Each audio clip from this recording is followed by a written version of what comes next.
morning and welcome to Trends in the Papers on 98.3 Mainland FM, the sound of Lagos. My name is Mobola Sandra. We'll be looking through the major trending stories on the front pages of our dailies. And of course, I won't be doing this alone. We have an analyst to give analysis to the stories I will be looking through this morning. We'll be having Fuhad Saheed joining in via the phone line in a bit. But in the meantime, it's a beautiful Wednesday, so I hope that you are looking forward to great things. I hope you're looking forward to amazing things. Stay positive. A lot of things happening around the world. Yes, we acknowledge that, but the most important thing is, what you make of yourself, what you make of your time, and what you make of what you have. Okay, so yes, today is the 17th of May, 2023. Time check right now is 7:41 a.m. We have The Guardian, we have Vanguard, we have Nigerian Tribune, and of course, New Telegraph. I'll be starting with The Guardian newspaper, but before then, let's not forget that this show will run up until 8:30, and then by 8:40 we move on to Mainland Focus, where we'll be picking one or two trending stories, put some spotlight on it, open up the phone line for you to be a part of the conversation. In the meantime, we'll just look through the stories with our analyst. Speaking of analysts, good morning, Fuhad. Yeah, good morning, Sandra. How are you doing? I am well, thank you very much. You seem very, very happy, Fuhad. What was share the the energy is very amazing. Share the information. Is there an alternative to being happy in the country? Happiness should be the only thing to look forward to. You know, there's too much to deal with already in the country, so if you're able to find happiness, just grab it. All right, speaking of happiness, and if you can if you're able to find happiness and what to do with our emotions and all, on the front page of the Guardian newspaper, the major headline there is World Hypertension Day. And the story says pressure lifestyle increase high blood pressure among Nigerian youths, and the story is on page 6. And I think we can all agree that in recent times we have young people. Once upon a time, blood pressure, HBP was an adult thing, like for adults, for elder people. But now we have young adults. Reports are now giving us that young adults are now having high blood pressure. But the riders to that particular story, we have bad economy, insecurity, abuse of hard drugs, alcohol. Top reasons more young people are developing hypertension. Spending more time on mobile phone raises risk of having hypertension, a new study finds. Nigeria yet to conduct nationally representative survey on hypertension since 1991-1992. NHF, that's Nigerian Heart Foundation, seeks support for the primary healthcare system to integrate control of hypertension with other diseases. Cardiologists recommend low salt diet, regular tolerable exercises, and screening. Coalition urges federal government to increase sugar tax from 10 naira to 30 naira. So, Fuhad, there you have it. So many, riders, yes, to work with. So which would you like to start with? I don't know. Would you like to start with the fact that the bad economy, insecurity, abuse of hard drugs, alcohol are the reasons, or are the top reasons why we have more young people developing hypertension? Or do you want to look at the fact that there's a coalition that is urging the federal government to increase sugar tax from 10 naira to 30 naira, or do you want to look at the fact that NHF is seeking support for primary healthcare system so as to integrate control of hypertension with other diseases? Well, I think I'll go with the first rider. That gives several reasons why there seems to be among people, having to deal with high blood pressure. What I know of high blood pressure is that it's called a silent killer. And the reason why it is called a silent killer is that until it strikes, you do not know that you even have a blood pressure problem. So that's why it's called a silent killer. So you see, somebody looking very healthy, agile, suddenly slumps and develops a cardiac arrest. or is hit by what is called a stroke, a partial paralysis of the side of the body, and all of that. So, and it's a very, very dangerous, disease, because this is something that does not ordinarily show until probably you go for a medical checkup, and then it is discovered that you have, the tendency for high blood pressure.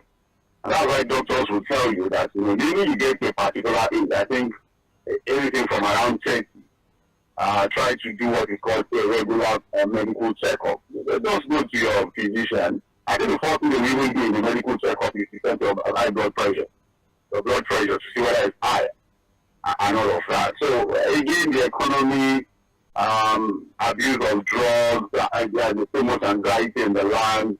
The living standard of the people is so poor, so people are under all kinds of pressure. For the youth, we have prevalence of drug abuse and all of that, and so I agree with the first rider completely. We have several reasons why we now have a lot of our youth having to deal with the issue of high blood pressure. But the reality is, I think the first thing we need to tell anyone listening to us this morning is that you have to take care of yourself.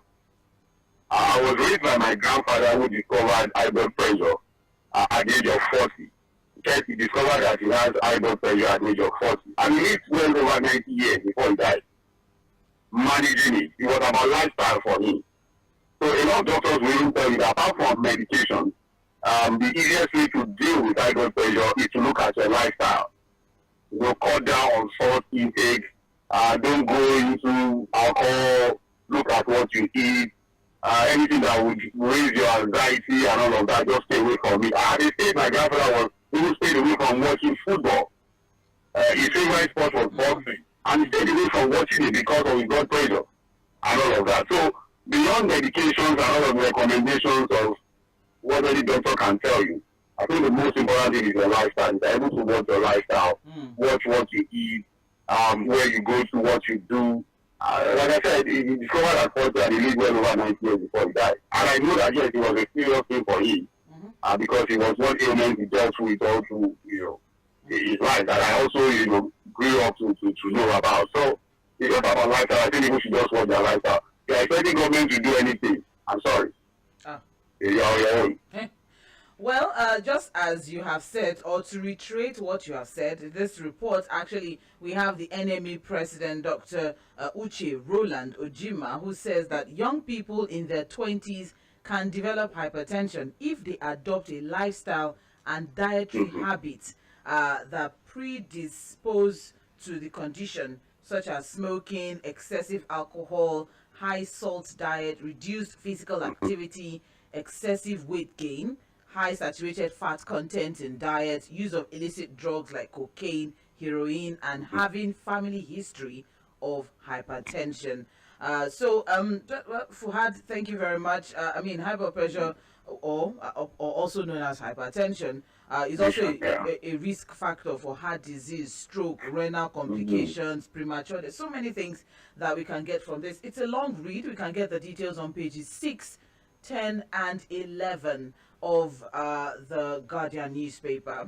If you can, you also read up more, especially if you have, family history of hypertension or stroke or something. I think it's something that everyone should.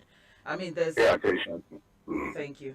Also on the front page of the Guardian, it says here, treatment costs 1.22 trillion naira monthly for 76.2 million Nigerians that are currently living with hypertension. That's interesting. That's even the people that are diagnosed. What about the undiagnosed people? And that's I think a lot of people don't even know their high blood pressure until something strikes them. Well, that's why I'm careful to slap people. Can I go and slap somebody? The person and the person will be in coma after 2 days that I slap the person. That's interesting. It's very possible now. After 2 days. BP will not be raised. His BP will not be raised immediately. So it's after 2 days. That's when the person will maybe you just think about it. Someone will slap me after 2 days and the BP will just rise. Please stop this thing for us. More details on pages 6. We are trying to see something that can make us laugh. I hope that so our BP can drop. So that our BP can drop. It's very important. All right, Oh my moving on, still on the front page of the Guardian newspaper. We also have here May 29, Tinubu's inauguration sacrosanct, says Afenifere, as Ohaneze disowns plan to participate. And that story is on page 6. There's a lot of brouhaha, as regards this May 29 inauguration. It makes me feel excited. I'm just looking forward to it. And what exactly is going to happen on that day? Okay.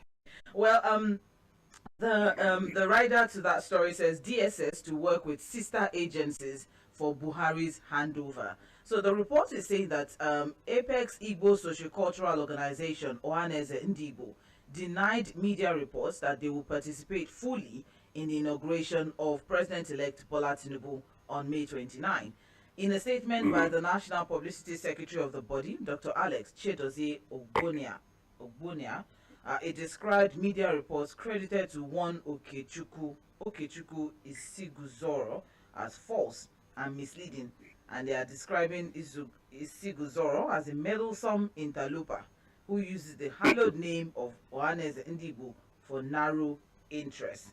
All right, so there we have it. Fuhad, the Ohaneze Ndibo is saying that they would not participate fully in the inauguration of President-elect Bola Tinubu.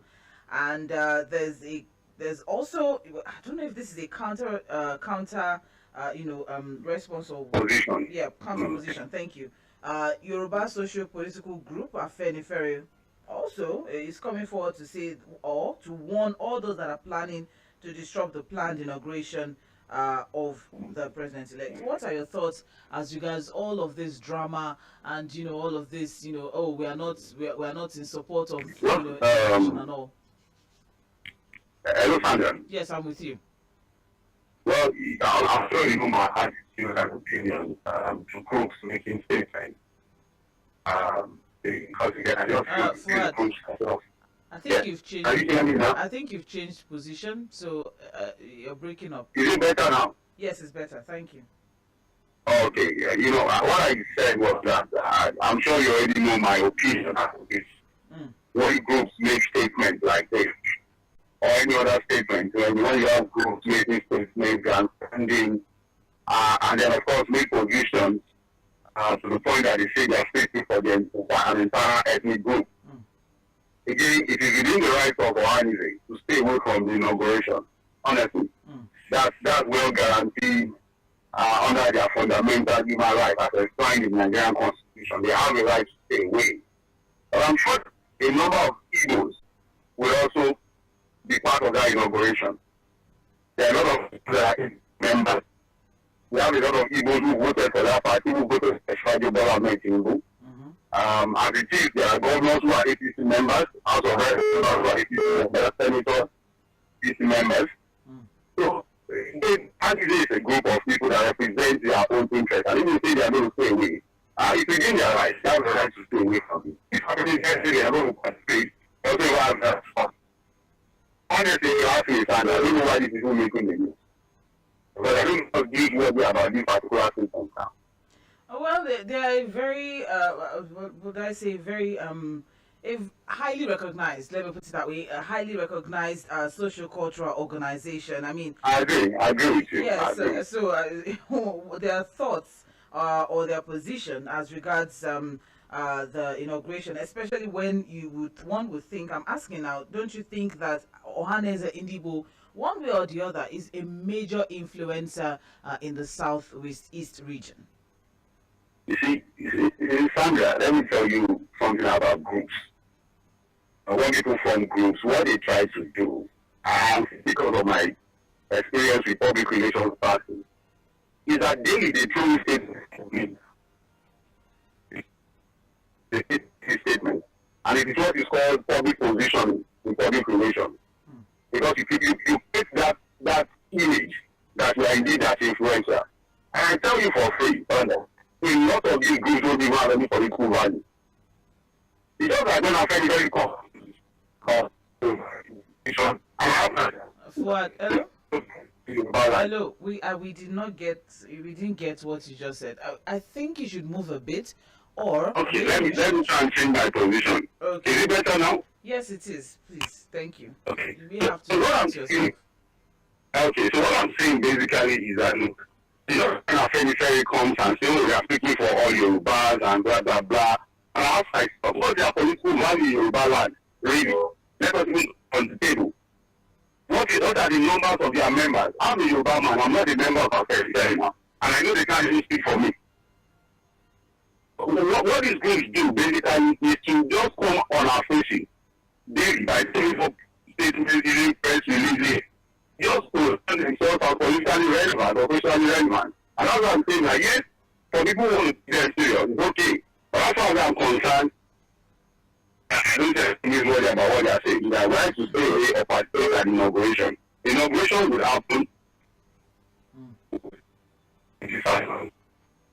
All right, we may have to reconnect with Fuhad. The issue still remains the same, but you're all still on to Mainland 98.3 FM. This is Trends in the Papers, and we're looking through the major trending stories on the front page currently of the Guardian newspaper. And the story we're talking about is Tinubu's inauguration sacrosanct, says Afenifere, as Ohaneze Indigo plans disowns plan to participate. That is what we are currently discussing right now. We'll move on. Still on the front page of the Guardian newspaper, we have here, Yari kicks Akpabio leads over 40 senators to parley with NWC. Still on the drama surrounding the 10th National Assembly, we have Senator Godswill Akpabio, who has called on aggrieved senators to accept the decision of the APC that ceded the seat of Senate President to him. Speaking when he led over 40 senators from across various political parties to pay a visit to Abdullahi Adamu-led NWC at the party's national secretariat, he argued that the decision to endorse him was in line with quest to entrench fairness and justice in the polity. Do you agree that, or do you think he just has to do what he has to do, or what are your thoughts? Ceding the position to Godswill Akpabio now because it favors him now, pushes the agenda of equity and fairness, And I'm sure that if it was the other way around, it would still be the same person saying, oh, no, this is not fair, and there needs to be justice. And that's why I say when politicians talk about equity and fairness, it's only when their interest is involved. I don't know whether it's captured, yeah. Okay. I couldn't get you for a bit. I didn't hear what you were saying. Okay, what I'm saying is that if you read the story further, the chairman of the party, Abdullahi Adamu, if you remember all through last week when some dissatisfied members of the party visited him, Ojibola and the rest, he told them that they were still going to look at the issue. Was that not what he told them? Yes. That look, the party was still going to look at the issue and make amends according to their request.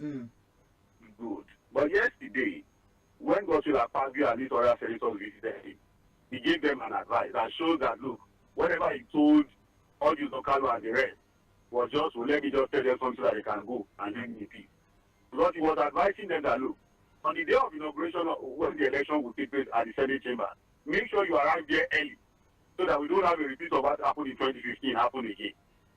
Now the chairman of the party advising Godswill Akpabio and his team that, look, you have to get to the chambers early so that what happened in 2015 will not happen to us again. And that was the man that was telling the certified members just last week that he was going to still look into it, and in fact he was going to consult with the president-elect to see how they can make amends. So, and as I said that last week, look, they had already made up their mind. Before that press release by the National Working Committee with names, it was a decision that they already taken, and there's no way they're going to go back on it. But Fuhad, now, because, I'm trying to look at it from a point of view of, the scenario of the 2015 scenario comes back to mind, the Saraki Dogara, situation. It comes back to mind where you have people are still, upset as regards, this micro zoning that happened in the APC. I know we have overflogged this question. I know we have overasked this question, but I can't help but ask again. Do you think that this in any way or the other, especially putting to mind what happened with the G5 and Alhaji Atiku Abubakar of the PDP. Do you think that the APC will be able to survive this divide? I think somehow they will be able to scale this hurdle. And my mind tells me that somehow they will be able to play the politics and scale this hurdle. But there are still going to be more battles to face, the way they started it. Because what will happen is that, yes, they may survive this particular one, they may scale this hurdle and come out victorious eventually from it. But what will have happened is that there will be a lot of apprehension in the House. There will be a lot of distrust for the leadership of the 10th Assembly because of the way they emerged. When you emerge from a process that does not come from an overwhelming support, what you have is that, continuously you have people that are just dissatisfied with the system or they're already disgruntled about what has happened. So instead of having a united House, working together as a legislature, what you're going to have is pockets of division and dissatisfactions and a lot of disgruntled members that will continue to cause, chaos and rancor within the House. But I have a feeling that, there's enough political machinery. When I say political machinery now, money is also going to play a lot of roles here. I know that money will fly around so much. But I think the APC will survive this, will scale this hurdle. Their wish is going to eventually happen. But going forward, I see sort of rancor and problem coming from that 10th Assembly. All right, we also have in the report, or there are riders that reports, Talent, that's Pauline Talent, as Minister of Women Affairs and Social Development, wants female as Deputy Speaker. And then we have independent candidacy. Senate directs clerk to transmit bill to Buhari. There's a lot of information that we can get from here, but we didn't even talk about gender balance. Gender balance, from number 1 to number 50. They're all men. I don't talk about it now. When I was reading it, gender balance. But then, if we speak and say, oh, the feminists have arrived, and then. But you should also, it's your right to speak up and demand for gender balance. That's interesting, Fuhad. I know it's a certain senator that, if not that, the senator is now going to be a very important woman in the country now. She was senator for how many years, and she wasn't a principal officer in that Senate. So I wonder how or who else would have been able to fill that position. But let me not speak too much. It's the politics. People have accepted your faith. You don't let it that for long. No, we'll go and pray about it. All right. Yes. That's okay. We'll go and pray and make peace. Moving on, we also have here, courts beware of Matawale, Arewa youth caution Tinubu, Lord CBN Naira policy. And that is on page 29 of the Guardian newspaper. I'm intrigued. This sounds interesting. Very interesting. I was expecting you to get to that point. Okay, so what we have here is Northern youths under the umbrella of Arewa Youth Assembly have applauded the federal government's Naira redesign policy, saying it curtailed the activities of bandits. These same youth also cautioned outgoing governor of Zamfara State, Bello Matawale, over recent statements about a purported study leave granted CBN Governor Godwin Emefiele.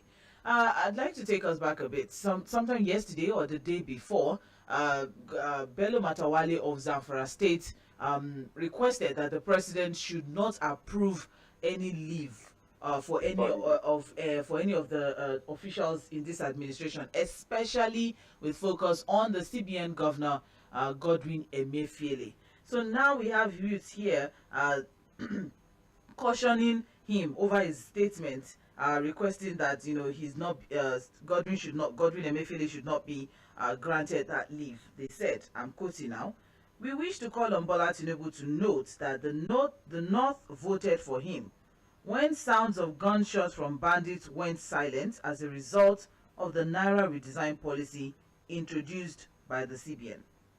Insecurity was the reason why our people rejected the PDP. We saw a workable solution to our number one problem. If Tinubu chooses to rally people like Matawale around him, we will sadly accept that he has failed because it's inauguration and nothing good will be expected from his tenure, says Arewa Youth Assembly. Over to you, Fuhad. All right, so that's the name of the group, right? Yes. Arewa what? Arewa Youth Assembly. Okay, we used to have an Arewa Consultative Forum. It's not it's not ACF. Yes, it's very important that I read that out. Very, very, very important so that we know what we're dealing with. Now, there are two issues here. Again, we need to let's look at their argument. This particular youth organization, the forum. The leave, the study leave, or the president-elect ignoring the request. No. Their argument that the Naira design policy helps to curb banditry. Yes. In the north. Well, again, we don't have enough data to really verify if the Naira design policy was the reason why there was somehow low incidence of banditry during that period. You know, pre-election period and election period, there are always situations where things just calm down naturally. So whether it was a redesigned policy or not, we don't have enough data, but that's their own position. But the question will now be, what is the update on the Naira redesign policy now from the CBN? If indeed the idea was to help curb banditry and all of that, now that the elections are over, what is the update on the Naira redesign policy? Do we have the new notes? Have you seen the new notes in recent times, Sandra? Is the policy is the CBN still pushing the policy forward? Are they working on redesigning the note? Do we still have the December 31st deadline? So what is the update from the CBN? If it was not just political. Because by now, there are people who are saying, look, this is the time for us to even face out the old note. But the only thing you see is circulation now, Sandra.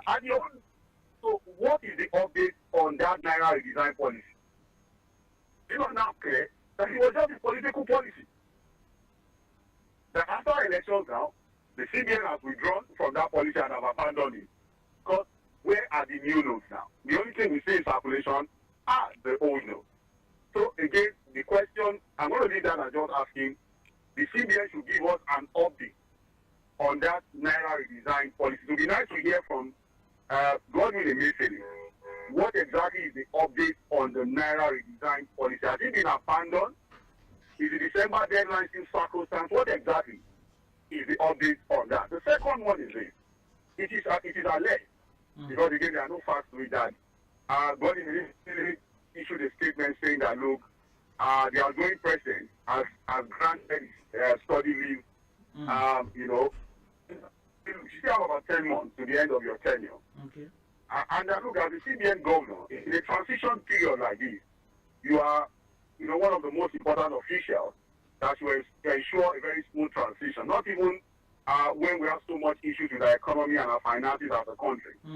So this is not the time for you to say you want to go on a study leave. This is the time for you to sit back, begin to share notes with the incoming government and guide them. And of course, tell them a lot of things that you need to know as far as our monetary and fiscal policies are concerned. Why should it be at this time? You understand what I'm saying? And it's not the only one. There are so many officials of this government that should be kept back home. And so that we can have a smooth transition. We can have notes shared properly when it comes to our finances, the way our economy has been managed and all of that.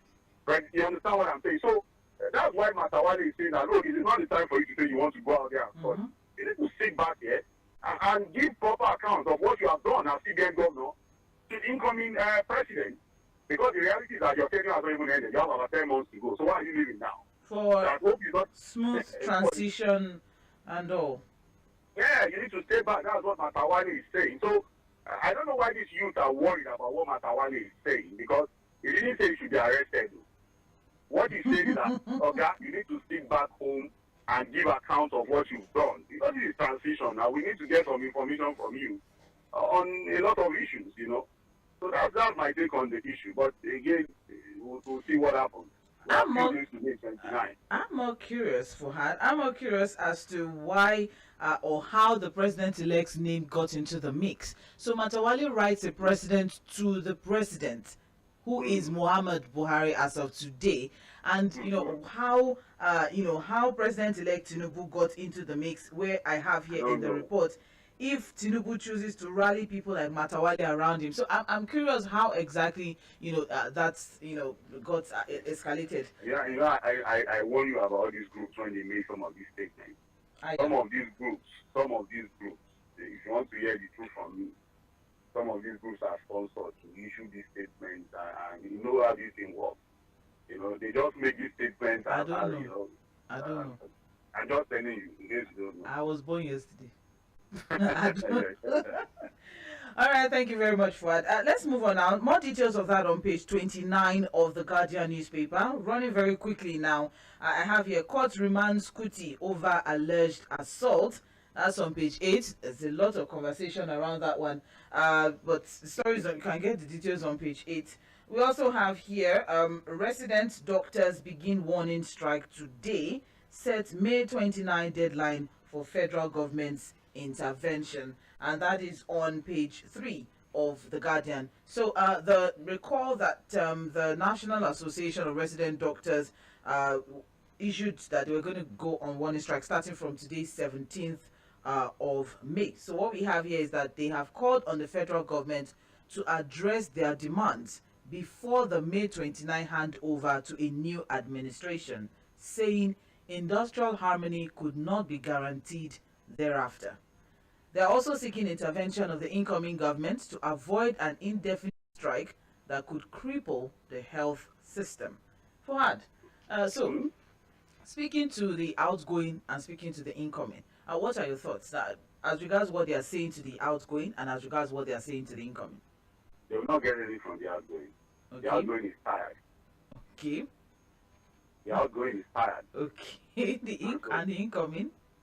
Well, maybe this is a way to put pressure on the incoming. So begin to tell him that there's an important issue to deal with. Immediately resumes is inaugurated as a president. It's sworn in as president. So, and like I said yesterday, basically, I think this warning strike is just to put a notice to the incoming administration that there's a major issue to deal with. Immediately they assume power. So, but for the outgoing, they will not get anything. They are tired. And I think they should just allow them go in peace. All right, more details on page 3 of the Guardian newspaper. I also have here multiple challenges cripple primary healthcare nationwide. We just talked about the health system, but what we have here is a news analysis of the Guardian newspaper. The entire page, you can get more details as regards the special reports there. Multiple challenges crippling primary healthcare nationwide. And finally, from the Guardian, manufacturers flay excise duty increase, call for suspension. And that is on page 17 of the Guardian newspaper. The Manufacturers Association of Nigeria, MAN, has raised concerns about the provisions of the 2023 fiscal policy measures, particularly the excessive increase in excise on beverages and tobacco, and the introduction of a tax on single-use plastics, among others. Okay. So we can get the report on page 17 of the Guardian newspaper. Fuhad, just very quickly, so we can move on to the next, paper. Fuhad, I mean, doing business in Nigeria is quite tedious. Yes. What exactly is the problem, or how can we get out of that particular, situation? Well, again, we've been, I think we've talked about this severally, that look, the idea of overtaxing businesses at this time, when businesses are supposed to even get support, now, I think just yesterday we talked about interest rate, getting to about 30-something percent. And then, so if you have commercial loans at that level, you also have serious tax regimes, multiple taxation here and there. You have a situation where the power sector is non-existent practically. We had 99 times now that the grid has collapsed and all of that. Like you said, how do you run a business in a country like that? How do you expect businesses to survive? How do you expect the manufacturing sector to even thrive? Now that we are talking of helping to build the manufacturing sector, ensuring that we increase our balance of trade and the rest. So it's tough, and that's why when we say we have revenue problems, it is not for us to sit back and look at easy way out of it. It has to take serious effort from the government. Because I see that what the government just thinks about is that, look, what is the easy way out? To help, of course, show up our revenue, and they look at taxation. They just tax them the more. But the reality is that there are negative effects of excessive taxation on sensitive sectors of the economy, like the manufacturing sector. And that's why man is crying out. Because what would happen eventually is that unemployment will go up, because what they will do is to probably shut down their factories or drop make people, drop people off from their employment list. It's going to it's ultimately going to be counterproductive, and I expect that managers of our economy should know these things. But again, when it comes to this particular administration, my mind is, I'm just waiting for the new government to just take over. Now, probably we can have some conversations and allow people to really listen and do the needful. All right. Thank you very much. That is the Guardian newspaper. You are listening to Mainland 98.3 FM. This is Trends in the Papers. We're looking through trending stories on the front pages of our major dailies this morning. I have Fuhad Saheed joining in via the phone line, giving in the analysis. My name still remains Mobola Sandra. Don't forget that you can watch the show live on our Facebook and YouTube live streams at Mainland 98.3 FM, and as well, drop your comments. Let's move on to Vanguard newspaper now. The major headline on the front page of Vanguard says federal government incurs 36.8 trillion naira deficit in 8 years under Buhari. And the writer says records 32 trillion naira revenue, spends 68 trillion naira. 77% of deficit incurred in 4 years. Stories on page 19. Fuhad, I'm sure you've observed that in recent times the papers have been doing some sort of performance review, yes, of the Buhari administration, as we have, less than 19 days or so, less than 12 days or so to the end of that particular administration. So now, today, we'll be talking about deficits. The federal government has incurred a deficit spending of 36.8 trillion naira in the 8 years of this administration, from 2015 to 2022. An analysis of data from the CBN on federal government finances revealed that 77% of the deficit spending occurred in the last 4 years. That's between 2019 to 2022.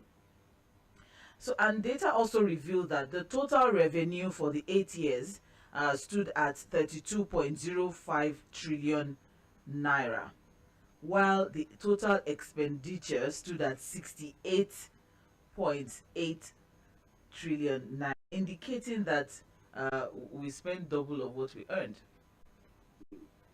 So, Fuhad. The last time you were drilling me on whether it was a revenue problem or a spending problem. Do you see where we're going? I didn't want to answer that.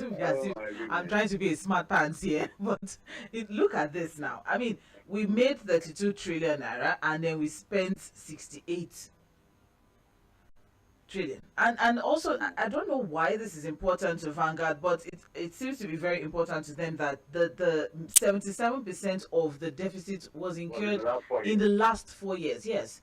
So in the last 4 years, what can you say that Nigerians have enjoyed as to the reason for this deficit? I honestly, I think if you speak supporters of this government now, the first thing you hear from them is that we're able to deliver a Lagos Expressway.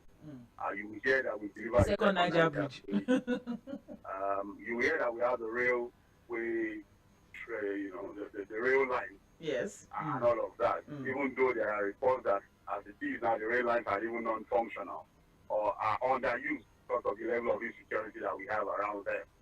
And for some of them that keeps talking about, this is how we spend so much money.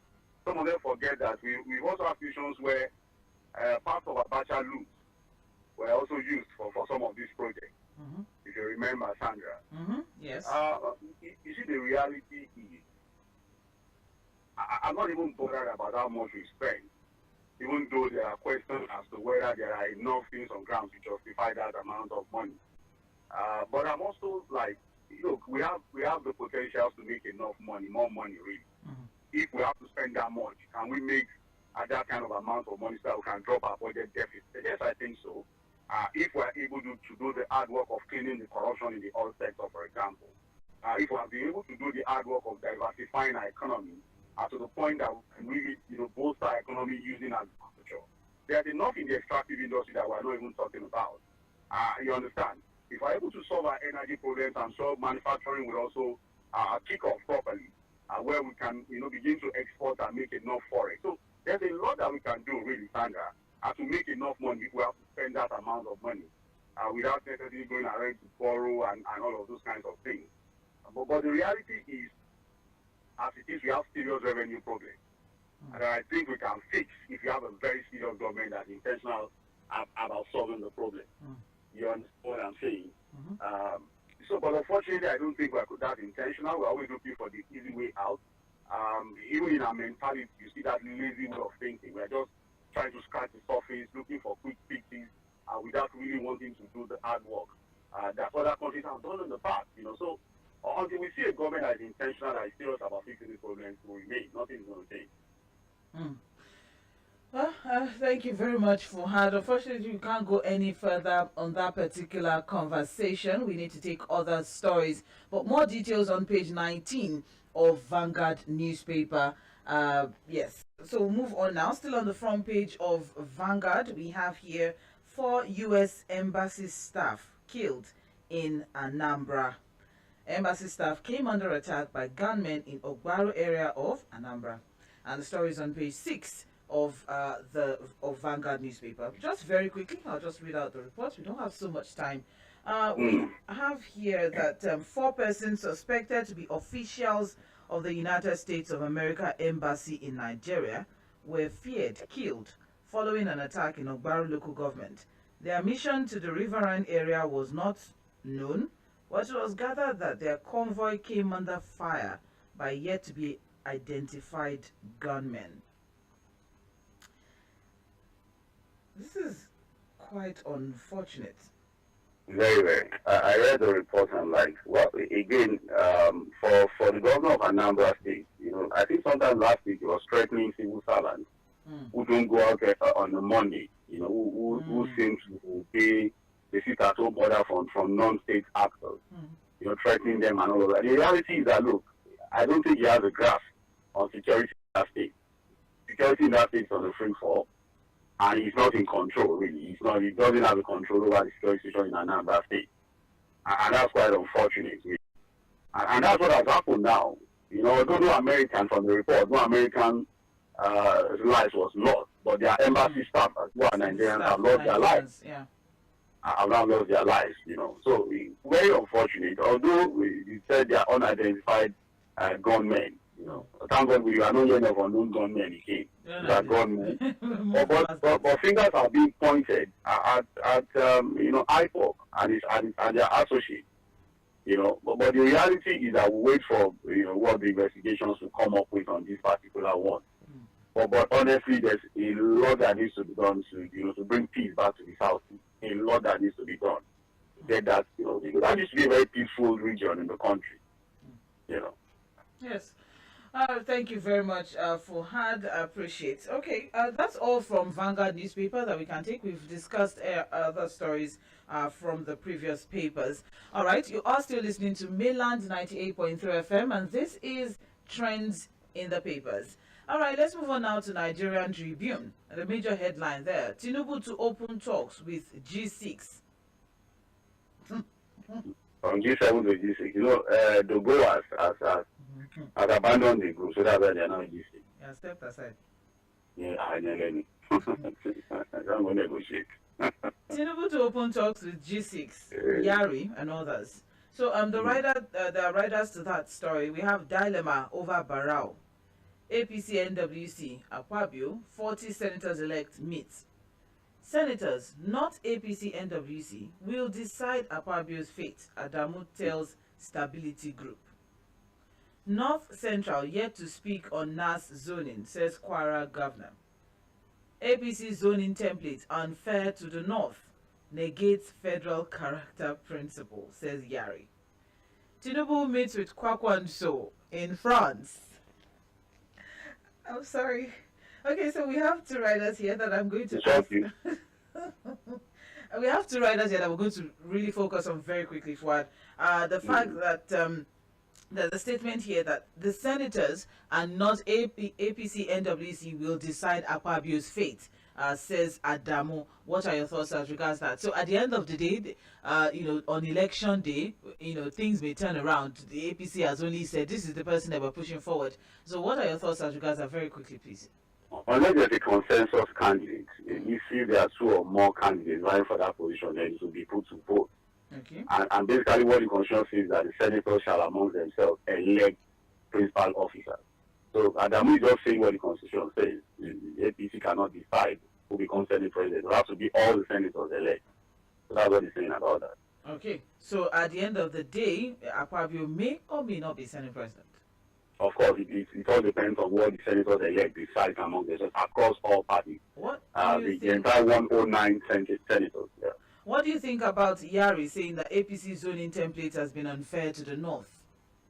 What he's saying is that the executive is controlled by the South, since we have Ajibola and then the judiciary is led by Southerners who, in Justice Ajibola, and that look, why do we have the legislature now being led by a Southerner too, in Apagio? That's what he's trying to say. But I tell you this for free, Sandra. Okay. When politicians talk about equity, fairness, and all of these things, it's only when their interest is involved. He's also eyeing the position of Senate President, as I say what he's saying. So I don't know about equity. I would not take equity and fairness from a politician because they really don't even commit to it. They don't even believe in it anyway. All right. And, I think we've had a conversation as regards the North Central and, their position in the 10th National Assembly, actually in the entire, arms of government. But then finally, Fuhad, very, very quickly, just a minute, Tinubu meets with Kwakwanso in France. Do we make anything of that? Is there anything that we can take away from that? Well, the officials of the party have been saying that, look, what actually Bola Tinubu is trying to do is to form a government of national unity. And that's the reason he's reaching out to, opposition political figures like Kwankwanso and the rest.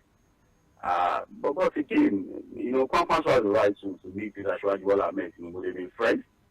They are political associates, they've been political associates in the past and all of that. So until we have an official statement from that meeting, because really nothing much has come out from what was discussed at that meeting. But politicians were with politicians, and Ashiwaju is also a master of the game. He knows how to play this game.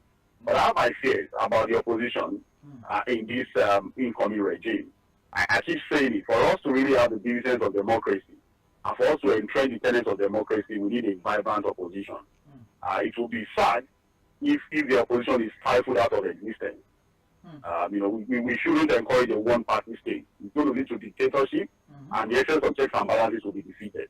We need a vibrant opposition, really, to keep the incoming government on their toes.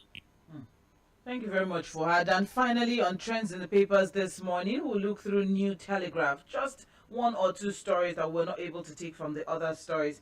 The major headline, however, says why Kwakwanso met with Tinubu in France by aid. And that story is on page 2 of New Telegraph. I also have here, very quickly, Saraki's 2015 Deft coup scare. Don't be late. Hope I'm communicating. Adamu warns Akpabio.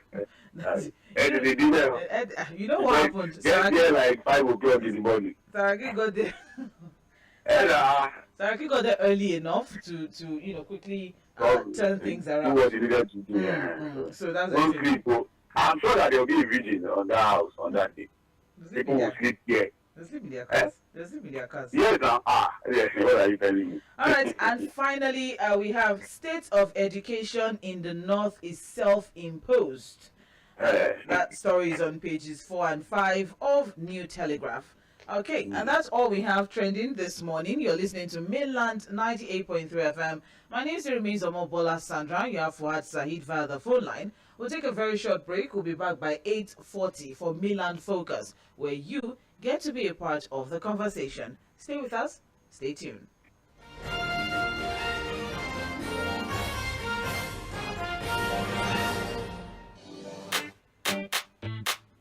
Oh yeah, yeah.